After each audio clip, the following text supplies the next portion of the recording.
Hello there, amazing viewers and subscribers, and welcome to a brand new Doctor Who topic video for today. So for this Doctor Who video, it is what Doctor Who stories I would recommend to get somebody into classic Doctor Who. So these people out there have only watched Doctor Who from Eccleston onwards, and they want to dive into the classic side of Doctor Who with Doctors 1 to 8. And of course, this list is for the stories I would actually recommend to them, and there are quite a few stories that I do highly recommend, and these are the ones I do think are most essential to diving into classic Doctor Who. So, without further ado, let's dive into it. So, the first story I would actually recommend is, of course, the Aztecs. Now, this is a good historian story set in Mexico in the 15th century. Barbara becomes like this kind of ancient god, and she's there trying to stop the sacrifices. And of course, the Doctor, being the Doctor at this point, going, "You cannot rewrite history, not one line, believe me, I know. I do think this is the most essential story out of season 1 to dive straight into for Hartnell's Doctor. So that's the first one. Second one, I'm going to have to say, has got to be the Dalek invasion of Earth, because one, it is essential Doctor Who viewing. It's the first time we actually see the Daleks on Earth. Two, it's also we say goodbye to Susan, the Doctor's granddaughter, and I do really class this one as most essential to watching as you dive into classic Doctor Who. Then, of course, the next one I have to say is the Time Middler. Again, another historian episode set in 1066, just before the Battle of Hastings. And, of course, Doctor basically does put history back on track. So, the Battle of Hastings do happen where the Meddling Monk is there trying to divert the course of time. I really do like the Time Middle. It's actually a great one. Then, of course, I have to say, the most story to watch for Hartnell has got to be the War Machines. This is the one I really do enjoy from season 3 the most. I absolutely love the War Machines. The way you see the first Doctor standing up that he won't be intimidated. Yeah, that's when the Doctor starts standing up to people for the first Doctor. And that is it for the first Doctor. So for the second Doctor, I'm probably going to have some people say, right, what stories would I recommend for the second Doctor? So let's dive in. So for the second Doctor, I have to recommend The Tomb of the Cybermen. This one, I have to admit, this is the very first ever Troughton story I ever watched growing up. And this is the reasons why it's one of my favourite stories. I just generally just absolutely love Tomb of the Cybermen, and I think it's a classic. Then, of course, we go to the Moon Base next. Now, this has been helped with animations for episodes 1 and 3. Is it 1 and 3?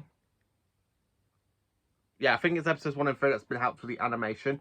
I have to admit, I love this Moonbase story. It's absolutely brilliant. And the way you see the second Doctor being like very silliness, and of course, this is where he's actually thinking when you got a Cyberman hiding in the room. He goes, "Gentlemen searching here. What? Did they searching here?" And then, of course, when the second Doctor's there doing the faces and his reaction when he sees the Cyberman at the end of part 2, absolutely brilliant. So yeah, I have to say that one. The next one I have to recommend is, of course, the Web of Fear, because one, it does bring in Nicholas Courtney as Alistair Gordon-Lipper-Stewart, which is a far better Doctor Who character, because he just basically, he comes into the story and he's in it for the majority of the Pertwee. Tom Baker, he makes 2 appearances in the Peter Davison era and in the Sylvester McCoy era. And of course, if they have grew up watching the Sarah Jane Adventures as well, and you see Nicholas Courtney as the Brigadier there as well, you might want to dive into his very first story with the second Doctor. Then, of course, I have to say the Invasion is the most essential one for UNIT, because this is the first time we actually see UNIT, and Corton Lethbridge-Stewart is now basically Colonel, so he's actually known as the Colonel Brigadier, and he's not really a Brigadier until the Pertwee era. This is also the very first time we actually see UNIT as well, and the second Doctor, absolutely brilliant. I do love the Invasion. The next story I have to recommend is, of course, The Seeds of Death. Again, another great Patrick Troughton story. It is a good Ice Warrior story. It's my favourite Ice Warrior story, I have to admit. And then, of course, the most essential one, the War Games. Yes, this is 10 parts long, and people will probably get bored of it. But if you just showed up episode 10, because episode 10 is the most important one, because you see the Time Lost the first time. And, of course, you see the Doctor being put on trial and, of course, forced to regenerate into his next incarnation. And that is it for Patrick Troughton. So, for the stories I recommend for Jon Pertwee next is, of course... So let's dive in to the most essential Doctor. Not the best Doctor, but this one is very essential. Because this Doctor is very, very Earth-based. He's stuck on Earth following his exile. So how do I recommend diving into the Pertwee era. So I have to say, diving with his first story, which is Spearhead from Space, which has got Autons. You got the unit in this one. You got Caroline John playing Elizabeth Shaw. I really do love this story because it's absolutely brilliant, and I have got a review coming out on this channel coming out really soon on what I basically think of Spearhead from Space. Then, of course, for another most essential from Pertwee's first season has got to be Inferno. The very first time Doctor Who dives into a parallel universe, and is absolutely splendid. I have to admit, this is actually a good one. I do highly recommend diving into this one for new Who fans. Then, of course, if you grew up watching the Tennant era and you see Derek Jacobi and John Sims playing the Master, and you want to dive into Classic Who for the Master, I do highly recommend the very first story to feature the Master, aka Terror of the Autons, which is the second story to feature the Autons in Doctor Who General. Again, it introduces the Master and Joe Grant, and of course Captain Mike Yates, who are three great Doctor Who characters in the Pertwee era. I really do like the Sherlock Holmes vibes between Pertwee and Roger Delgado as the Master. I do highly recommend that one. Next one I recommend is, of course, the Sea Devils. Yes, this is my personal favourite Pertwee story. So if I'm going to recommend any classic Doctor Who story, it's going to be the Sea Devils. And then, of course, for another one I recommend is, of course, another essential piece of Doctor Who history. The very first ever multi-Doctor story, The Three Doctors. I have to admit, this is the very first ever multi-Doctor story, and it is genuinely brilliant. And this is, of course, celebrates 10 years of the show, and I really do recommend The Three Doctors. It's brilliant, it's fantastic. Just go and check it out. If you like Day of the Doctor, you're going to like this story. I have to admit, I really do think you will. Then, of course, I have to say the Green Death is probably the most essential because of Joe Grant's departure. And, of course, we do have giant maggots. So, yeah, that's another good one. The Time Warrior, I'm going to have to recommend for Pertwee because, one, it introduces Elizabeth Sladen, aka Sarah Jo Smith, who basically does return during the Tennant era and have her own spin-off series in the modern era after Sarah Jane Adventures.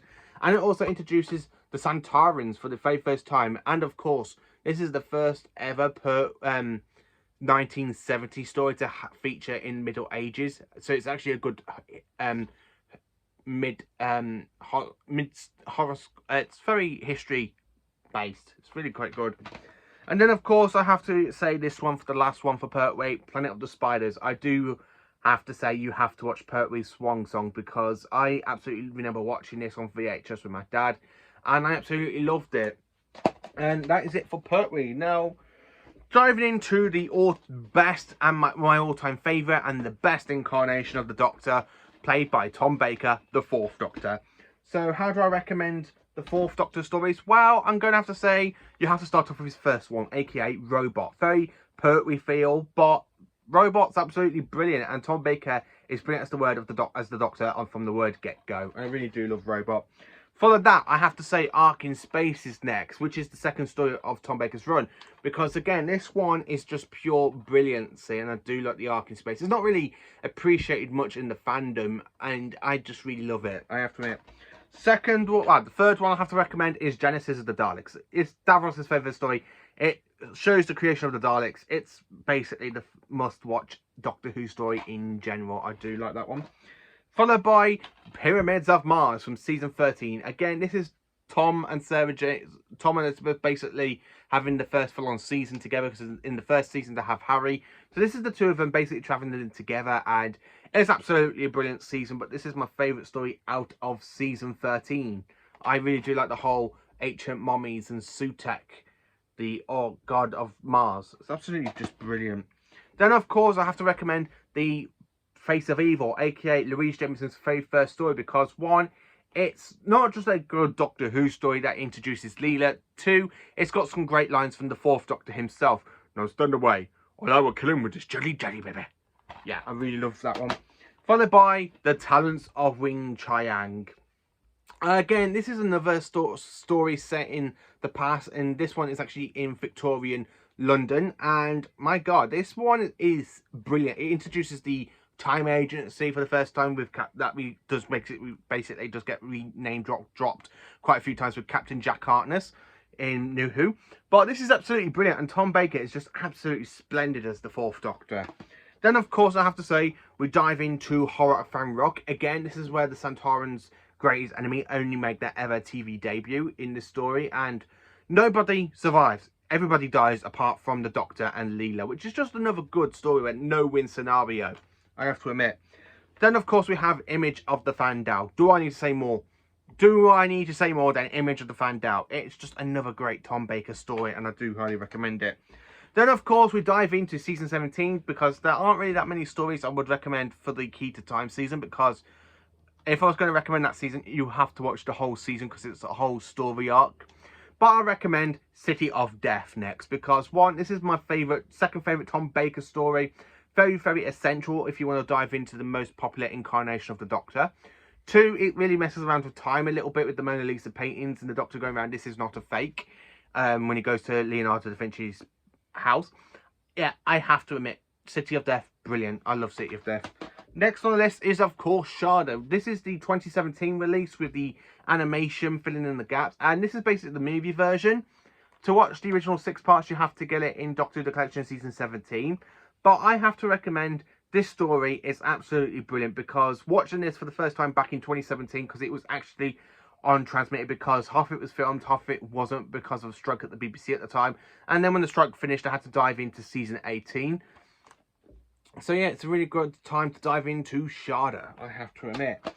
Then, of course, for season 18, I have to introduce Tom Baker's final stories, which is The Keeper of Traken, because it does start to set up the end of the Fourth Doctor's life. And, of course, I have to say Logopolis, because one, it is the Fourth Doctor versus the Master in 2 stories, and it does lead into his regeneration, which is just another pure great story. And that is it for the greatest Doctor of all time, the Fourth Doctor.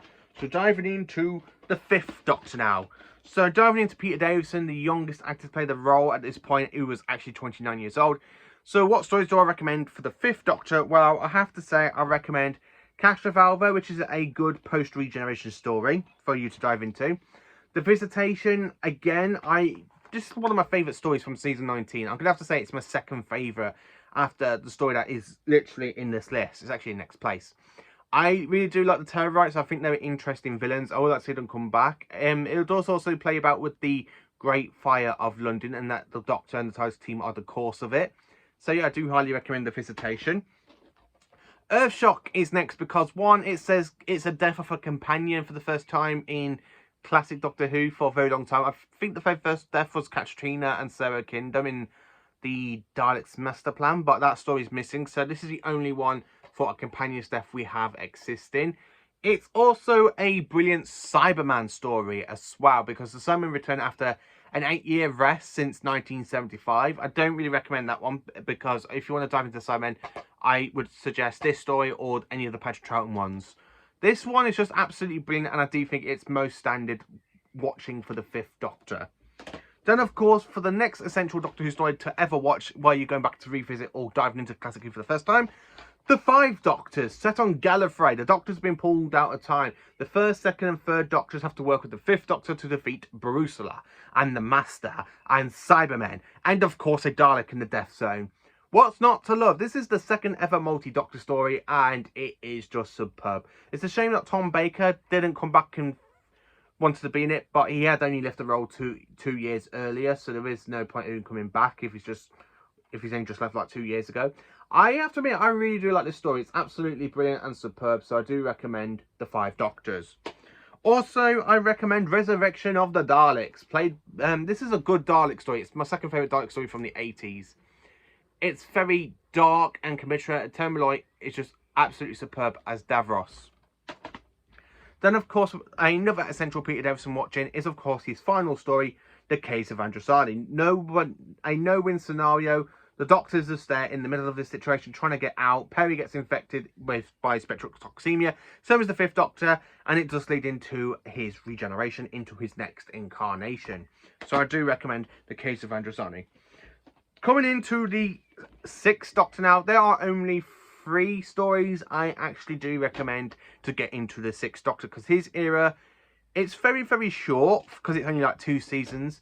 His first story, I would never recommend that to anybody. The only thing I could actually recommend that the Twin Dilemma deserves is actually to be remade. And basically, at this point, it's impossible. So it does exist.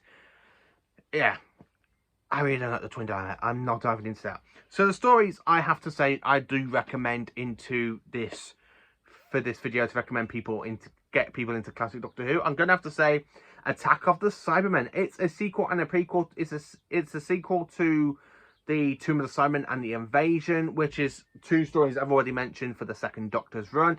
And of course, it is a prequel to the 10th Planet, so you don't really need to watch the 10th Planet to find out what's going on, because this is set a year before the events of the 10th Planet. So I do really say, watch the Tomb of the Cybermen and the Invasion first, and then go to watch this one, and then dive into the 10th Planet a bit later on when you get a bit more experience with the Doctor Who in general, for Classic Who. Then, of course, I recommend Vengeance on Varos. I really do enjoy Vengeance on Varos. It's a very dark type storyline. I really do enjoy. Still, he's a villain, very much like a dark version of Big Brother. But this, instead of like them all sitting around on the couch and stuff, this is set on a torture planet. You watch people being tortured, and an acid bath scene, which is just another great iconic Doctor Who story. And Colin Baker is superb in the 6th Doctor in this one. And then the last story I recommend for Colin Baker is Revelation of the Daleks. Again, I have to say, this is the third best story from the 80s.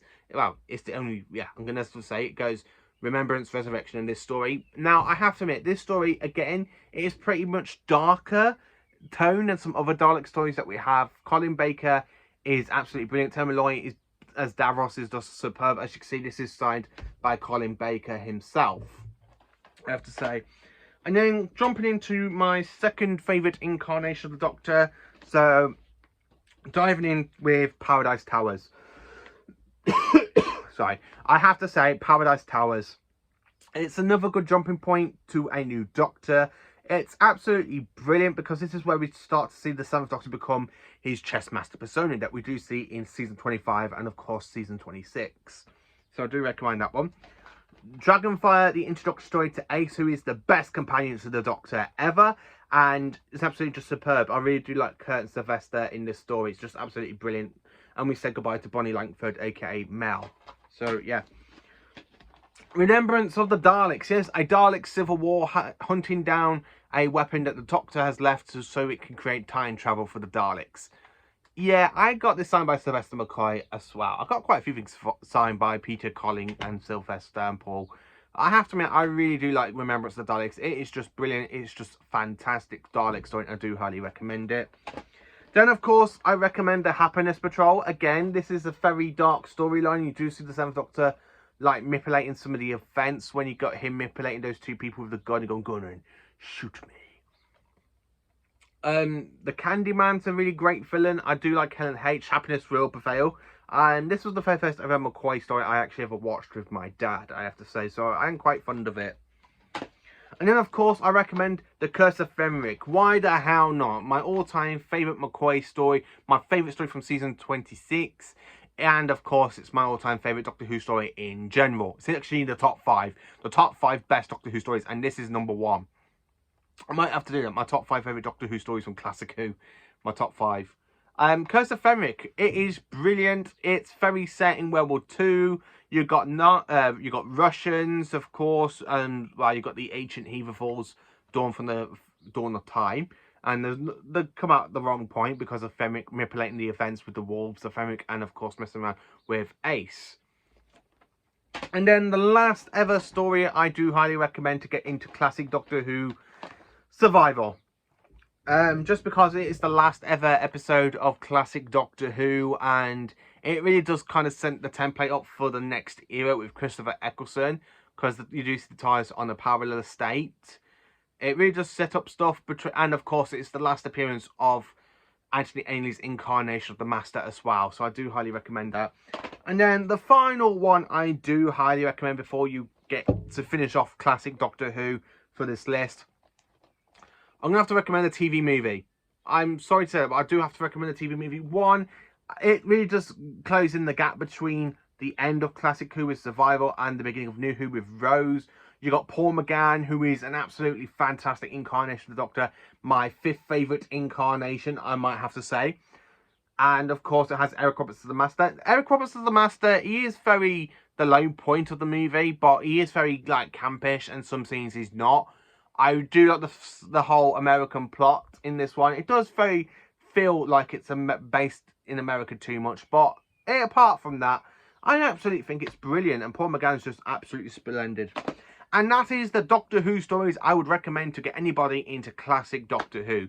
So you got a friend who wants to get into classic Doctor Who, recommend this video to them, let them watch it and see what they think of themselves. Thank you for watching. Please do like, subscribe, share and subscribe. And thank you for being magnificent viewers and subscribers. Stay tuned and stay legends.